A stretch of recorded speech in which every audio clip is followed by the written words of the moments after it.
Let's tell you about the top focus on the eve of the mega inauguration of the Naya Sansad. The political parties are completely divided. From Jagan Mohan Reddy to Mayawati to Akalis and others, 25 parties are set to attend the inauguration ceremony. And on the other hand, you have 20 parties that have announced boycott of this event.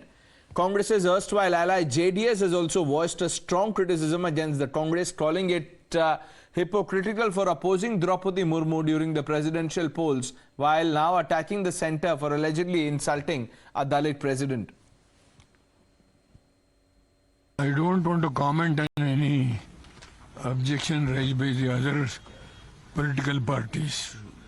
I took a decision as a former Prime Minister to attend the Parliament tomorrow. Parliament building has been constructed not for any political party. It has been constructed for the future, the accommodation of nearly 900 MPs. Now the new Parliament is basically a necessity to accommodate all those people. Parliament is not for the purpose any individual benefit. It is for the benefit of the people of the nation. Let's quickly open this up. Niti Jain, spokesperson of the Bharatiya Janta Party, Kamru Zaman Chaudhary, leader of the Congress Party. Good evening, both of you. Mr. Chaudhary, what is the problem?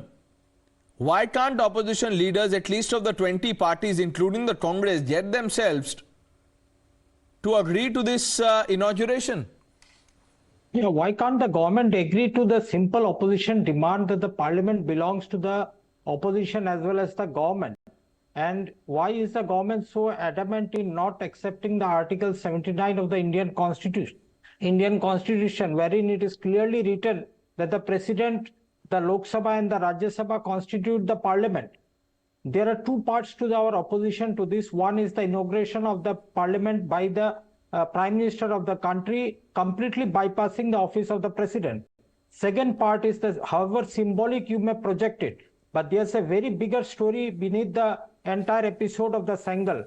You know why I say this? The much hyped Sengal represent particularly a monarchical mindset that we as Indians, we fought very hard to get rid of. Oh. Now bringing it back to... So you're echoing what Sitaram Yechuri said. Now I'm glad you made the point, Mr. Chaudhary. Now tell me, I have a straightforward question for you. Now 1 minute, Kamru Zamanji. Sir, I have great regards for you. Let me ask you a straight question. Person of the BJP. If you are not, then let me finish my point, please. I'm only asking you a question. 10 seconds. 10 seconds. Okay, sir. Take 20. Statements.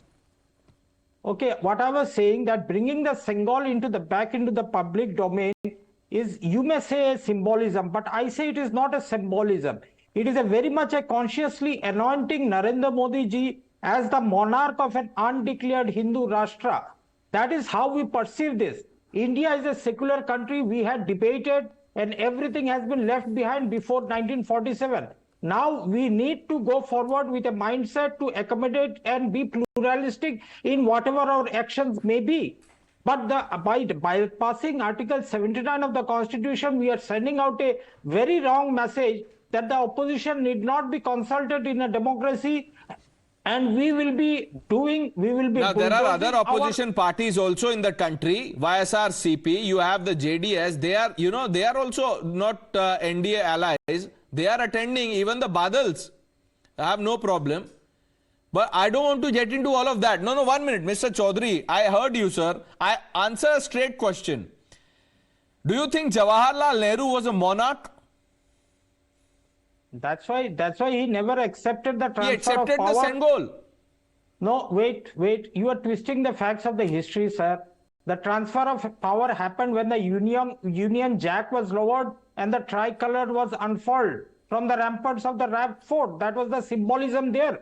When the flag changed, now you bring in suddenly prior to 2017, nobody knew what a Sengal was. But we all know now that the Sengal was a symbol of monarchy.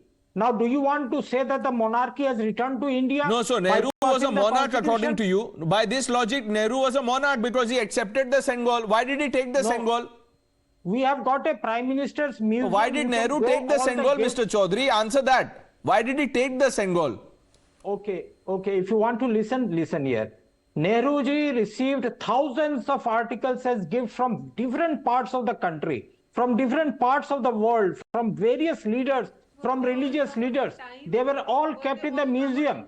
Oh, Even Narendra Sengol Modi was ji, kept whenever as he goes his walking outside, stick. now you Okay, bring so out a when the stick. BJP says that you insulted the Sengol as his walking stick, as Nehru's walking stick, you are accepting, yes, there was nothing wrong. Niti Jain. You know, I think the paranoia of this Congress party right now is astonishing because they come up with, so you said, why is the government not accepting to your demands? Because ever since this project started, you've had very weird demands ever since it started. You had a problem with the war memorial being constructed. You had a problem with Subhash Chandra Bose ji's statue being constructed. Then you went to Supreme Court with the cost of this project. Now you've come up with this issue. So if you were even consistent with the demands that you were making, I think the country would take you a little seriously, which is not happening right now. The second part being the Sengol, sir, it was covered very extensively, including in the international media, that Lord Mountbatten had given it to Jawaharlal Nehruji. There are pictures of the entire matter, yet you are looking at drafting an entirely different history just because it suits you right now. And I think that is a little shameful because as a country, I think we deserve to know and deserve to celebrate our culture and our history as it was beyond the Nehru-Gandhi family. We are very, we know and we can I just ask you celebrate one everything question? that, sir, I did not interrupt you when you were speaking. Kindly extend me the same courtesy. So everything that the Nehru-Gandhi family has done, we've all celebrated that and everything. But the point is, you cannot reject everything that was done before. You are saying this is about monarchy. You are saying this is about Modi ji becoming a monarch of a Hindu Rashtra. Sir, what paranoia is this? Where are you even going with this? Just to, you are a party that has been mired with a colonial mindset, and that is not today. And I am not insinuating this. I am saying it in a very matter-of-fact kind of way. Because Nehruji wanted to reject everything that was Indian because he wanted to look ahead, look towards the West. And our government for the past 10 years has been celebrating our culture. We go abroad, we talk in Hindi, and I think that is what has gotten us our respect back. So you cannot negate everything that was our culture just because you don't want to celebrate Hinduism. I hope you don't stand today and start boycotting the independence also. Ki agar Sengol was the symbol of the transfer of power. This is not so much about Hinduism as it is about Indic civilization and our culture. And you can go abroad and speaking any regional language to assert your Indianness. I agree with that larger point that you are making. But Mr. Chaudhary, what is the problem? You see, Jairam Ramesh says that this is bogus. You are saying that this is the Raja Praja mindset. You are echoing what Sitaram Yechuri said. Then why did Nehru take it? I don't know what Sitaram Yechuri ji said today, because this has been my statement from the day one when the Sengol episode rather broke out in the public domain. To say that the Sengol is a symbol of transfer of power is itself ridiculous when you say that we fought thousands of years to get rid of the monarchy, and a symbol of monarchy coming back to hail the new parliament building. This parliament building is as much as mine as Niti's. But where did the government and when did the government try to take the opposition into confidence about the new building, about the new parliament, the president, the Lok Sabha and the Rajya Sabha? There were no consultations because one person from the PMO takes all decisions that suits his ego, and that egoistic mindset and the narcissist mindset. How is it about the PM? How is it about the PMO ego narcissistic mindset? Are you suggesting, Mr. Chaudhary, that after the inauguration, when the building is fully functional and parliament sessions are held, will the Congress MPs not attend parliament? Well, nice, wonderful question that you have asked. When the parliament is convened, the president convenes the house, not the prime minister. So we as opposition, a responsible opposition, we will be attending the parliament session. Don't worry about that. But if the opposition becomes a house of self-ego. But the event will, the inauguration event will start with the speech of the president being read out. No, that is the problem. That is the problem. You don't invite the president, but then you make it a point for the president to deliver a speech on virtually. That is the hypocrisy of the Bharatiya Janta Party government. Okay, and the one last administration answer that from are- Niti Jain. Niti Jain, respond to that quickly. I think it's very convenient to say that we'll attend it next time. It was the same session you boycotted last time, and not once. Even Kovind ji is one of his sessions you have boycotted.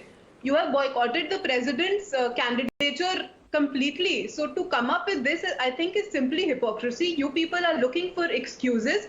Your entire problem right now is that this parliament building is being, the Bhumi Pujan was done by the Prime Minister and he's inaugurating it. So your problem basically is what you could not do in 70 years has been done by this government in the past 10 years. And that is what you are opposing. And there is no cure for that. So you had your chances. If you didn't do it, that is not our problem. So you can find every excuse that you want in the book. But I think as a country, we are very proud of the opening of the inauguration of the Parliament House that is happening tomorrow, and the opposition, I think, is just being a spoilsport. Also, this is an event that is going to go down in history. Still a few hours to go. Let's see whether there's a change of heart, whether leaders of these 20 parties who've given a call for boycott turn up at that event. Niti Jain, Kamruzaman Chaudhary, I thank both of you for joining us on Time Star. Taking a quick break, viewers. Lots more lined up on the other side. Stay with us.